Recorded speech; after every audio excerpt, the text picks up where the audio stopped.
یہ منظر نہایت ہی عجیب و غریب اور آنکھوں کو متاثر کر دینے والا تھا۔ موسیٰ علیہ السلام حیرانی کے عالم میں اس درخت کی طرف دیکھے جا رہے تھے۔ وہ درخت آپ سے مغرب میں دائیں سمت میں تھا۔ اچانک ایک آواز آئی، اے موسیٰ، میں ہی تیرا رب ہوں، جوتیاں اتار دے، تو وادی مقدس طوٰ میں ہے اور میں نے تجھے چن لیا ہے۔ میں ہی اللہ ہوں، میرے سوا کوئی خدا نہیں، بس تو میری بندگی کر اور میری یاد کے لیے نماز قائم کر۔ اللہ تبارک و تعالیٰ نے خود حضرت موسیٰ علیہ السلام سے کلام کیا اور اپنے بندے کو حکم دیا کہ یہ جگہ پاک اور مقدس ہے اور آپ کو اللہ نے نبی چن لیا ہے تاکہ آپ مصر کی طرف جائیں اور فرعون کو اللہ سے ڈرائیں۔ نیز اب سے موسیٰ علیہ السلام کی حفاظت خود اللہ رب العزت کے ذمے ہوگی۔ پھر اللہ نے حضرت موسیٰ سے فرمایا، اے موسیٰ، یہ تیرے ہاتھ میں کیا ہے؟ السلام علیکم، welcome back to my another reaction video.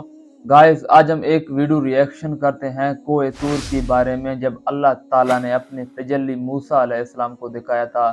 وہ پہاڑ جو ہے کیسے ریزہ ریزہ ہوا تھا، اس کے اوپر آج ہم فل ریئیکشن ویڈیو بنائیں گے۔ ہم نے پہلے بھی بہت سارے ریئیکشن ویڈیو بنائے ہیں، بہت سارے نبیوں اور انبیاء کے بارے میں، بہت سارے پیغمبروں کے بارے میں ریئیکشن کیا، لیکن میرے ویڈیو جو ہے کوئی بھی واچ نہیں کرتا ہے، پتہ نہیں کس وجہ سے واچ جو ہے نہیں کرتے ہیں دوست۔ اب بھائی دیکھ رہے ہیں تو میرے چینل کو لائک اور سبسکرائب کر دینا۔ تو بنا ویسٹ کے ٹائم چلتے ہیں اپنے موضوع کی طرف۔ وہ عظیم واقعہ جب انسان کی اللہ سے ملاقات ہوئی، جب اللہ کی تجلی کے سارے پردے ہٹ گئے، وہ نور جسے دیکھ کر موسیٰ علیہ السلام پر غشی طاری ہو گئی۔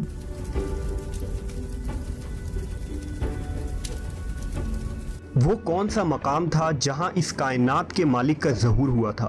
اس جگہ کی کیا حالت ہوئی؟ وہ جگہ آج کہاں ہے؟ اس ویڈیو میں ہم مقدس مقام کوہ طور کے بارے میں جانیں گے، جہاں موسیٰ علیہ السلام نے اللہ کی تجلی دیکھی تھی۔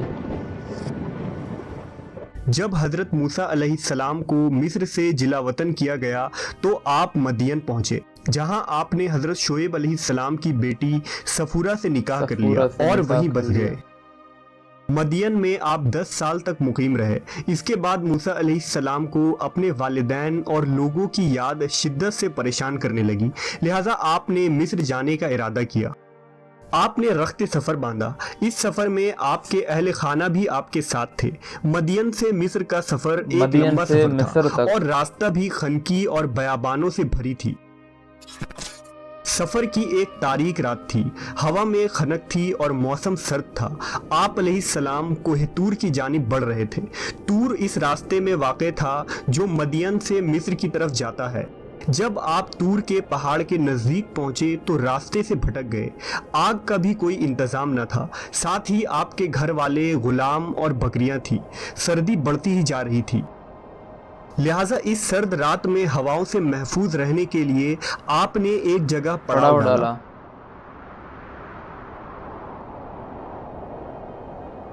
وہاں آپ نے پتھروں کو رگڑ کر آگ جلانے کی کوشش کی، مگر ناکام ہو گئے، کیونکہ سردی کی شدت اور ہواؤں کا بہت زور تھا، اس لیے آگ نہیں جل رہی تھی۔ حضرت موسیٰ علیہ السلام کی اہلیہ صفورہ بھی امید سے تھی، لہٰذا حضرت موسیٰ بہت پریشان ہوئے۔ اس وقت آگ کے ہونے سے ہی روشنی اور گرمی مل سکتی تھی، لہٰذا جب آپ نے ادھر ادھر دیکھا تو دور آگ جلتی ہوئی روشنی دکھائی دی۔ اس روشنی کو دیکھ کر موسیٰ علیہ السلام کو لگا کہ شاید وہاں کوئی اور مسافر موجود ہے جس نے آگ جلا رکھی ہے، شاید اس سے مدد مل سکے یا ہمیں وہ راستہ ہی بتا دے۔ لہٰذا آپ نے اپنے اہل خانہ سے کہا کہ ٹھہرو، میں نے آگ دیکھی ہے، شاید میں وہاں سے کوئی خبر لے آؤں یا اس آگ سے کوئی انگارہ ہی اٹھا لاؤں جس سے تم تاپ سکو۔ حضرت موسیٰ علیہ السلام آگ کے حصول کے لیے چل دیے۔ راستہ نہایت ہی پتھریلا اور نشیب و فراز والا تھا۔ آپ نے اسے پار کیا اور غار نما جگہ کی طرف بڑھے جہاں سے روشنی آ رہی تھی۔ جب آپ اس روشنی کے قریب پہنچے تو دیکھا کہ ایک سرسبز جھاڑی آگ کی لپیٹ میں ہے۔ آگ پوری آب و تاب کے ساتھ بھڑک رہی ہے، لیکن وہ درخت کو راکھ کرنے کے بجائے اس کی خوبصورتی میں اضافہ کر رہی ہے۔ ایسا لگتا تھا کہ درخت روشنی سے جگمگا اٹھی ہے۔ آگ کے شعلے بھڑک رہے تھے، مگر درخت کی کوئی شاخ بھی نہیں جلتی تھی اور نہ کوئی پتا، نہ کوئی دھواں اٹھ رہا تھا اور نہ تپش۔ اللہ تعالیٰ کا شان تھا نا، یہ اس کا درجہ بلند ہے۔ ये मंजर निहायत ही अजीबो गरीब और आंखों को मुतासिर कर देने वाला था। मूसा अलैहिस्सलाम हैरानी के आलम में उस दरख्त की तरफ देखे जा रहे थे। वो दरख्त आपसे मगरिब में दाएं सिमत में था। अचानक एक आवाज आई, ऐ मूसा, मैं ही तेरा रब हूँ, मैं ही तेरा रब हूँ। जूतियां उतार दे, तू वादी मुकद्दस तुआ में है और मैंने तुझे चुन लिया है। मैं ही अल्लाह हूँ, मेरे सिवा कोई खुदा नहीं। बस तू मेरी बंदगी कर और मेरी याद के लिए नमाज कायम कर। अल्लाह तबारक व ताला ने खुद हजरत मूसा अलैहिस्सलाम से कलाम किया और अपने बंदे को हुक्म दिया कि ये जगह पाक और मुकद्दस है और आपको अल्लाह ने नबी चुन लिया है ताकि आप मिस्र की तरफ जाएं और फिरौन को अल्लाह से डराएं। नेज़ अब से मूसा अलैहिस्सलाम की हिफाजत खुद अल्लाह रब्बुल इज़्ज़त के ज़िम्मे होगी। फिर अल्लाह ने हजरत मूसा से फरमाया, ऐ मूसा, ये तेरे हाथ में क्या है? हजरत मूसा अलैहिस्सलाम जो इस वाक़े पर हैरान और परेशान थे, फौरन बोले, ये मेरी लाठी है, इस पर टेक लगाकर चलता हूँ, इसी से अपनी बकरियों के लिए पत्ते झाड़ता हूँ और भी बहुत से काम हैं जो इससे करता हूँ। अल्लाह रब्बुल इज़्ज़त ने हुक्म दिया, ऐ मूसा, इसे फेंक दो। हजरत मूसा अलैहिस्सलाम ने फौरन हुक्म की तामील की और अपना असा फेंक दिया। अचानक क्या देखते हैं कि जमीन पर गिरते ही वो असा सांप बन गया जो इधर उधर भागने लगा। इस पर मूसा अलैहिस्सलाम डर गए, पलट कर भागे और मुड़ने की हिम्मत न की। फौरन इरशाद बारी ताला हुआ, मूसा पलट आओ और खौफ ना करो, तुम बिल्कुल महफूज हो। इस असा को पकड़ लो और डरो नहीं, हम इसे फिर वैसा ही कर देंगे जैसे ये पहले हालत कर देंगे। जब हजरत मूसा ने डरते डरते उस सांप को पकड़ा तो वो फिर से असा बन गया। फिर अल्लाह ने हुक्म दिया, अपने गिरीबान में अपना हाथ डालो, वो बगैर किसी ऐब के चमकता हुआ निकलेगा। हजरत मूसा ने हुक्म की तामील फरमाई और अपना हाथ अपने गिरीबा में डालकर बाहर निकाला तो ऐसा नूर और चमक निकला जो बेमिसाल थी। लिहाजा ये दो मौजज़े हजरत मूसा अलैहिस्सलाम को अता कर दिए गए। जब मूसा अलैहिस्सलाम ने अपने रब से कलाम किया और तूर से वापस लौटे तो कोई शख्स भी आपके चेहरे की तरफ देख ना पाता था। हजरत मूसा के चेहरों और आंखों में वो हुस्न और नूर आ गया था कि उस तजल्ली को देखने के बाद आपकी तरफ देखने वाला आपके हुस्न की ताब ना ला पाता था। अगर हजरत मूसा किसी की आंखों में आंखें मिला लेते तो उस शख्स पर हैबत तारी हो जाती थी। कोहे तूर से वापस आने के बाद आप मिस्र की तरफ रवाना हुए। हजरत मूसा अलैहिस्सलाम को इस कायनात के रब से कलाम करने की सआदत पर कलीमुल्लाह कहा जाता है। अल्लाह ताला से मुलाकात किया। मिस्र की वादी में मौजूद कोहे तूर वो पहाड़ है जिसे जबल मूसा भी कहते हैं।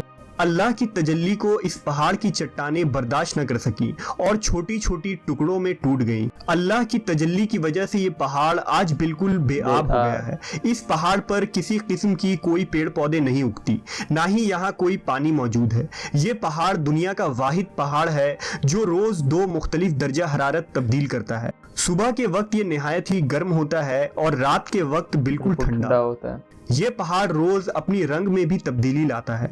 ये रात के वक्त स्याह, सुबह के वक्त सुर्ख और दिन में बिल्कुल सुरमई दिखाई देता है। आज सेंट कैथराइन नामी चर्च कोहे तूर की दामन में वाक़ है। ये खानकाह 4वीं सदी ईस्वी में बनाई गई थी। खानकाह के इंतजामिया का कहना है कि वो झाड़ी जिस पर अल्लाह की तजल्ली हुई और मूसा अलैहिस्सलाम ने कलाम किया था आज तक वहीं कायम है। इंतजामिया ने वहाँ लकड़ी की रुकावटें बनाकर रास्ता बंद कर दिया है जहाँ लोगों का दाखिल होना मना है। बोटानी के एक्सपर्ट्स ने उस झाड़ी को मुख्तलिफ इलाकों में काश्त करने की कोशिश की मगर वो नाकाम रहे। ये झाड़ी दुनिया के किसी हिस्से में भी काश्त नहीं की जा सकती। आखिरकार उस झाड़ी की एक कलम झाड़ी से कुछ दूर ही बो दी गई तो वहाँ पौधा निकल आया। साइंसदानों ने इस झाड़ी को मौजज़ा तस्लीम किया है। बहरहाल इस वाक़े में बहुत सारे पोशीदा पैगाम मौजूद हैं जिनमें एक अहम पैगाम ये है कि इतनी अजीम और सख्त पहाड़ अल्लाह की तजल्ली को बर्दाश्त न कर सका और जल कर सुरमा हो गया, लेकिन ईमान वालों का दिल अल्लाह की तजल्ली को बर्दाश्त कर लेता है। ये मुसलमानों पर अल्लाह की खास रहमत है कि अल्लाह के कलाम कुरान मजीद को हम अपने दिलों में महफूज कर सकते हैं। ये दिल इतना अजीम और बाबरकत है कि जिसे देखकर फरिश्ते भी हैरत ज़दा रह जाते हैं। जैसा कि अल्लाह ने कुरान मजीद में फरमाया, अगर हमने इस कुरान को पहाड़ पर उतार दिया होता तो तुम देखते कि ये फट जाता और रेजा हो जाता। जिक्र कुरान मजीद में बिल्कुल आया हुआ है। सब्सक्राइब कर दो।